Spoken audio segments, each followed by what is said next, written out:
All right, let's dive straight in. Today, we're going to build a consultant-level framework for tackling osteomyelitis in your FRCS Viva.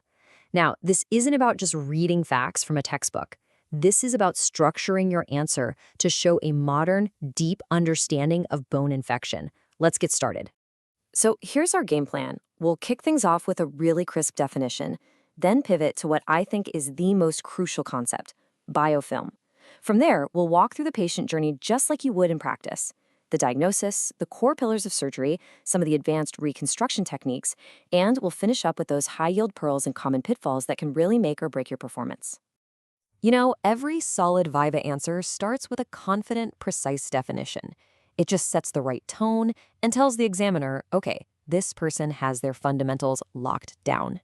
So what is it really? Osteomyelitis is an infection of the bone, sure, but the key is that it's this process of progressive inflammatory destruction and at the same time, the apposition or laying down of new bone. So you have this battle going on. The infection is destroying bone and the body is trying to wall it off by creating this new but pretty disorganized bone called an involucrum. It's this dual process that makes it such a beast to treat.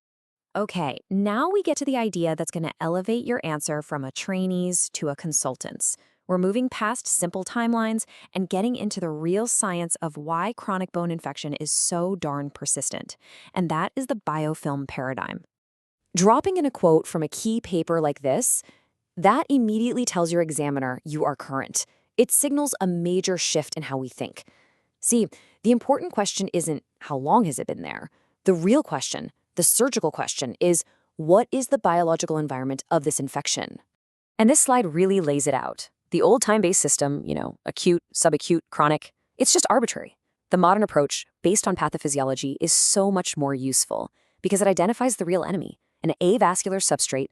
That could be a sequestrum, a piece of dead bone, or it could be a metal implant. This is the surface that allows bacteria to set up shop and form a biofilm. And that is the key to understanding why treatments fail. So let's look at what a biofilm actually is. These bacteria aren't just free-floating. Nope. They build themselves a fortress, this slimy, sugary substance that literally shields them from the outside world. And crucially, they go into a dormant or sessile state. They're basically asleep. Now, since most of our antibiotics work by targeting replicating bacteria, they become almost totally useless. Your own immune cells can't get in either. This is exactly why you can't cure biofilm-related osteomyelitis with antibiotics alone. You just can't. So if we're not using acute and chronic, what are we using? This, the Sear Knee Matter classification. You have to know this. It is so powerful because it combines two critical things. First, the anatomic stage, which tells you where the infection is. Is it just in the medullary canal? Is it diffuse? But just as important is the host type. Are we dealing with a healthy type A host or a type B host who's maybe compromised locally from bad blood supply or systemically from something like diabetes? This whole framework is what's going to guide your entire treatment plan. Okay, so you've defined the problem, you've classified it. Now the examiner says, right, how are you going to investigate this patient? You need a logical, step-by-step pathway.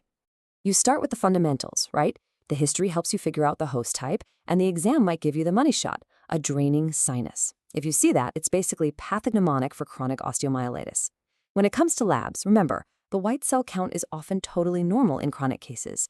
The C-reactive protein, or CRP, though, that's your most sensitive marker. It's fantastic for tracking how the patient responds to treatment. And here is a huge, huge Viva pitfall. Please never, ever base your definitive antibiotic plan on a superficial swab from a sinus tract. It's just full of skin bugs. It's useless. The gold standard, and you need to say those words, is multiple, deep, intraoperative samples of the actual bone and tissue. Take 5 or 6 separate samples with clean instruments for each one. Give your microbiologist the best possible chance to find the real villain. For imaging, plain X-rays are your first step, but just remember, they lag. The changes can take up to 2 weeks to even show up. You're looking for those classic signs. A sequestrum, that island of dead bone, surrounded by the involucrum, that reactive new bone. But for early diagnosis and for planning your surgery, MRI is your best friend. It is incredibly sensitive. In fact, a negative MRI pretty much rules out osteomyelitis. You can hang your hat on that. We've confirmed the diagnosis, so now we've got to treat it. And for any biofilm-related osteomyelitis, surgery isn't just an option. It's the absolute cornerstone of any curative treatment. This flowchart here shows it perfectly. This is a modern multidisciplinary approach. It's not about a single operation, it's a whole journey. It starts with pre-optimization, goes through meticulous orthoplastic surgery, and continues with targeted post-op antibiotics and rehab. Every single step is critical. The success of your treatment rests on these 5 pillars. Number 1, get adequate samples. Number 2, a complete, radical excision of all dead stuff. This is non-negotiable. Now that's going to leave a dead space, which you must manage. Then you have to make sure the skeleton is stable. And finally, you have to get it all covered with a healthy, vascularized soft tissue envelope. I promise you, almost every single treatment failure can be traced back to cutting a corner on one of these 5 principles. And here it is, the Viva buzzword you've been waiting for. How do you know your debridement is good enough? You keep going. You debride all that sclerotic, dead-looking bone until you see diffuse, punctate bleeding from healthy bone tissue. This is called the paprika sign. It's that visual cue that tells you, okay, I've reached a healthy, vascularized bed where the body can actually fight infection. So, a radical debridement saves the patient from infection, but it creates a new problem. You're left with a big hole, a dead space. Managing this dead space is a huge part of modern treatment. This is the exact question you should be asking yourself in the operating room. You can't just leave a big void there. It's going to fill up with a hematoma, which is the perfect breeding ground for any bacteria you left behind. So how do we fill that space and get antibiotics right where they need to be, bypassing all the issues with systemic delivery? Well, modern adjuvants are designed to solve both problems at once. Take something like stimulant. It's a bioabsorbable calcium sulfate that you can mix with powdered antibiotics like vancomycin or gentamicin. You pack these beads into the dead space, which stops the hematoma from forming. Then, they release incredibly high concentrations of antibiotics right at the site of infection. We're talking levels you could never achieve safely through an IV. Then, over 30 to 60 days, the whole matrix just dissolves, allowing new bone to grow in. And for those really large segmental defects, you should definitely have these named techniques in your back pocket. The mascolet, or induced membrane technique, is a really elegant 2-stage biologic approach. The Lauenbach technique is more of a traditional staged approach with repeated debridements.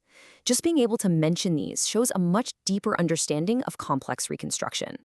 All right, let's bring it all home. We're going to consolidate the key takeaways. These are the rapid-fire points you want to have ready to go that will really make your answers shine.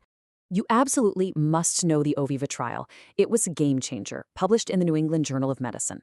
It showed that for many patients, after their initial treatment, oral antibiotics can be just as good as long-term IVs. That has a massive impact on patient quality of life. And second, you can't ever miss a Marjolins ulcer. Any chronic, non-healing sinus with suspicious-looking edges needs a biopsy. You have to rule out malignant transformation into a squamous cell carcinoma. Let's boil it all down to the absolute essentials. What do? You culture deep bone, not the sinus. You don't use acute versus chronic. You do classify using CRD Mater. You understand that the enemy isn't just bacteria. It's biofilm on an avascular substrate. And your surgical goal is radical debridement to the paprika sign. If you can articulate those points, you are absolutely demonstrating a consultant-level understanding. And I'll leave you with this final thought, something to show the examiner you're thinking ahead. As we face this rising tide of antimicrobial resistance, the ability to potentially achieve a cure in a single operation by combining radical debridement with these powerful local adjuvants becomes more and more attractive. Is this where the future of bone infection treatment is headed? It's a great discussion point and shows you're thinking about the challenges coming down the pipeline.